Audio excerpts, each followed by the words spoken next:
उद्धव के एक के बाद एक प्यादे अपना पाला बदल रहे हैं। शय और मात के खेल को देखकर लग रहा है कि शिंदे की चाल से उद्धव का खेल खत्म हो सकता है, लेकिन बीते 48 घंटे में शरद पवार की एंट्री से शय और मात का पूरा गणित बदल सकता है। नंबर गेम में बिछड़ने के बावजूद शरद पवार की सियासी चाल ने उद्धव ठाकरे के लिए आखिरी रास्ता खोज आया है। कैसे, आपको दिखाते हैं अपनी इस रिपोर्ट के जरिए। परवा मी बोललो आणि मी वर्षा सोडला आणि माझ्या मातोश्रीमध्ये आलो.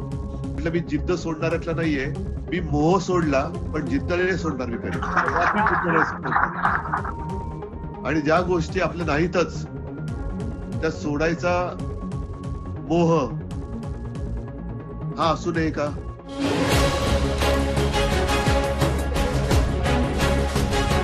दुःख आहे हे आपल्या सगळ्यांचं एक बरोबर काही असेल तर आपण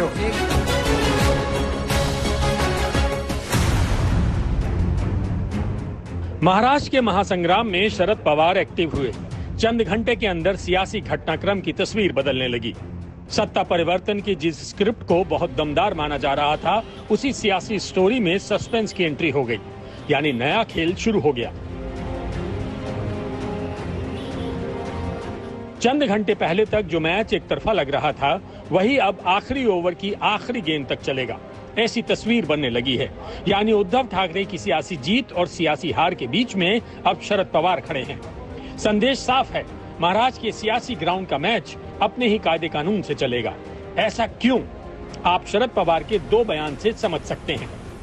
जिन्हें उनके पार्टी की मीटिंग बुलाई है और वह सुबह बैठने, अभी जो आफ्टरनून में बैठने वाले हैं, एक बैठने के बाद एक बार इनके इंटरनल डिस्कशन हो जाएगा तो हम इनसे बात करेंगे। आज ये इशू एनसीपी का इंटरनल इशू नहीं है, ये शिवसेना का इंटरनल इशू है। सरकार माइनॉरिटी में है या नहीं, ये एस्टेब्लिश करने का रास्ता विधानसभा है। विधानसभा में जब फ्लोर टेस्ट हो जाएगी तो पता लगेगा कि ये सरकार मेजॉरिटी में है। 21 जून पवार दिल्ली में थे और भूचाल महाराष्ट्र की सियासत में आया। पवार ने पहले 48 घंटे तक बगावत का असेसमेंट किया, नंबर गेम समझा, शिंदे की ताकत का आकलन किया। जैसे ही होमवर्क पूरा हुआ, शरद पवार ने ऑपरेशन शिंदे शुरू कर दिया। असर फौरन दिखने लगा।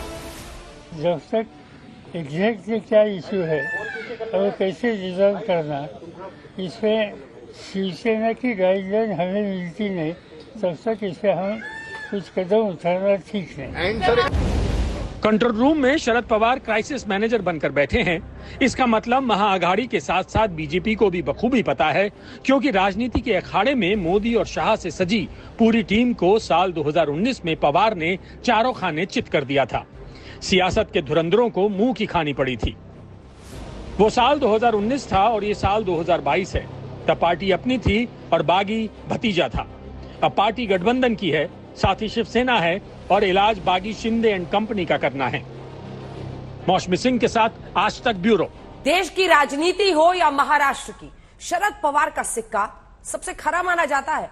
कई ऐसे मौके आए जब शरद पवार को पहाड़ जैसी चुनौतियों से जूझना पड़ा, लेकिन अपनी सूझबूझ सटीक रणनीति के दम पर पवार ने हर चुनौती को अपनी कामयाबी की सीढ़ी बना लिया। लेकिन इस बार चुनौती है उद्धव सरकार को बचाने की। तो क्या शरद पवार का ट्रैक रिकॉर्ड इस बार भी सही साबित होगा, या फिर शय और मात के खेल में शिंदे बड़ा उलटफेर कर देंगे? जिन लोगों को लग रहा है कि गुवाहाटी में शिवसेना के 2/3 बागी विधायक तो शिंदे के साथ हैं, यानी उद्धव का गेम ओवर पक्का है, तो उन्हें शरद पवार के पावर गेम को समझना चाहिए। तारीख 21 जून, शिवसेना का अंदरूनी मामला, शरद पवार की एंट्री। तारीख 23 जून, कीमत चुकाएंगे सभी बागी। तारीख 22 जून, शिवसेना डिफेंसिव, शरद पवार की एंट्री। तारीख 23 जून, शिवसेना आक्रामक। तारीख 22 जून, उद्धव पवार मीटिंग, शरद पवार की एंट्री। तारीख 23 जून, डैमेज कंट्रोल। तारीख 22 जून, इस्तीफे की अटकलें, शरद पवार की एंट्री। तारीख 23 जून, फ्लोर पर होगा फैसला। तारीख 22 जून, शिंदे के सामने सरेंडर, शरद पवार की एंट्री। तारीख 23 जून, एकजुट महाअघाड़ी। ये शरद पवार का माइंड गेम है। पार्टी शिवसेना है, लेकिन कंट्रोल रूम की कमान संभाली तो संदेश बागियों तक पहुंचा दिया। गुवाहाटी में बैठे शिंदे को भी पता है पवार कौन है। अब कल हमने सुना कि शरद पवार की प्रेस कॉन्फ्रेंस आपने शायद सुनी होगी। उन्होंने कहा कि जो बगावत करने वाले हैं उनको भुगतना पड़ेगा उसका नतीजा। पवार कह रहे हैं कि अभी भी आपके खेमे में कुछ ऐसे लोग हैं कि जो उद्धव ठाकरे से संपर्क में हैं और आपकी बगावत पर उन्होंने सवाल उठाए हैं कि बीजेपी का समर्थन है आपके बगावत को। नहीं, बिल्कुल नहीं, हमारे साथ बीजेपी की कोई संपर्क नहीं है और पवार साहब हमारे लिए बड़े नेता है महाविकास आघाड़ी में। उनके मार्गदर्शन में महाविकास आघाड़ी काम कर रही है और मेरे लिए पवार साहब भी आदरणीय व्यक्तिमत्व है। अभी उनकी बात उन्होंने कही है, लेकिन मैं इतना ही कहूंगा कि जो विधायक है पूरी तरह स्वेच्छा से अपनी मर्जी से आए, वैसा उन्होंने एफिडेविट भी यहाँ पर दिया हुआ है।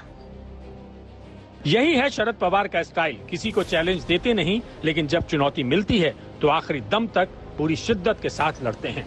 यही वजह है संकट उद्धव ठाकरे की पार्टी पर है, लेकिन संकट से उभारने का जिम्मा खुद संभाल लिया। बीते 2 दिनों में उद्धव ठाकरे के साथ शरद पवार ने 2 मीटिंग की। पहली मीटिंग के बाद उद्धव ठाकरे ने 4 बड़े कदम उठाए। पहला संबोधन किया, दूसरा सरकारी बंगला छोड़ा, तीसरा पार्टी कैडर से सीधा संवाद शुरू किया और चौथा सरेंडर करने की बजाय योद्धा की तरह लड़ना। दूसरी मीटिंग का असर जल्द दिखेगा। ते ठीक आहे, त्यांना हवे असतील पण आम्हाला तुम्ही नको। मग मला हेच म्हणायचंय की समजा माझ्या लोकांना, म्हणजे मी माझं म्हणतोय ते मला आता माझं आपलं मानतात की नाही मला माहिती नाही, कारण ते माझ्या समोर नाहीयेत। तर तुम्ही इथे येऊन बोलायला काय हरकत होती? सुरतला जाऊन बोलण्यापेक्षा, आणखीन कुठेतरी जाऊन बोलण्यापेक्षा सरळ समोर यायचं आणि सांगायचं की उद्धवजी तुम्ही कारभार करायला नालायक आहात, हे कोविडच्या काळातले टॉप 5 वगैरे सोडून द्या, आम्हाला तुम्ही मुख्यमंत्री पदी नको। ठीक आहे, चला मी उठतो आणि आज सुद्धा मी तुम्हाला सांगतो। शरद पवार जब कंट्रोल रूम में बैठे हों तो कंफ्यूजन की कोई जरूरत नहीं। अगर कंफ्यूजन है तो उसे चुटकी बजाते दूर कर दिया जाता है। बीते दिन संजय राउत ने महाआघाडी गठबंधन छोड़ने का ऑफर दिया था। बयान आया तो टिप्पणी आई। इथे बसून पत्रव्यवहार करू नका, इथे मोबाईलवर, व्हॉट्सअपवर किंवा अन्य ट्विटरवर। आपण पक्के शिवसैनिक आहात, आपण शिवसैनिक असल्याचं सांगताय। त्या सरकारमधून महाविकास आघाडीतून शिवसेना बाहेर पडायला तयार आहे। तुम्ही इथे येण्याची हिंमत दाखवा, समोर उद्धव साहेबांसमोर या आणि भूमिका मांडा। नक्की तुमच्या भूमिकेचा विचार होईल। 24 तासात परत या। बात बिगड़ती उससे पहले डैमेज कंट्रोल हो गया। सबसे पहले एनसीपी ने खुला ऐलान कर दिया कि आखिरी वक्त तक शिवसेना के साथ खड़े हैं। हम आखिर घड़ी तक शिवसेना के साथ, उद्धव ठाकरे साहब जी के साथ खड़े रहेंगे। हमारे चीफ मिनिस्टर उद्धव ठाकरे जी के पीछे राष्ट्रवादी कांग्रेस पार्टी के सब विधायकों ने उनको सपोर्ट देने का। आज संजय राउत ने शरद पवार से मुलाकात की और बाहर निकले तो तेवर एकदम बदले हुए थे। देखिए, संख्याबल ज्यादा हो सकता है कागज पे।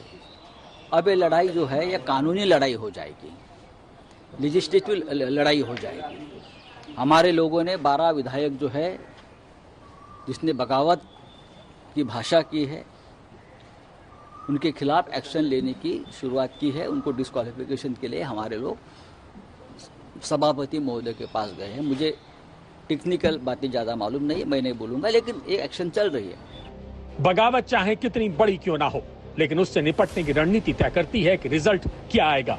जब पिच पर मोर्चा खुद शरद पवार ने संभाल रखा हो तो सियासी मैच में कुछ भी हो सकता है। मौसमी सिंह के साथ आज तक ब्यूरो।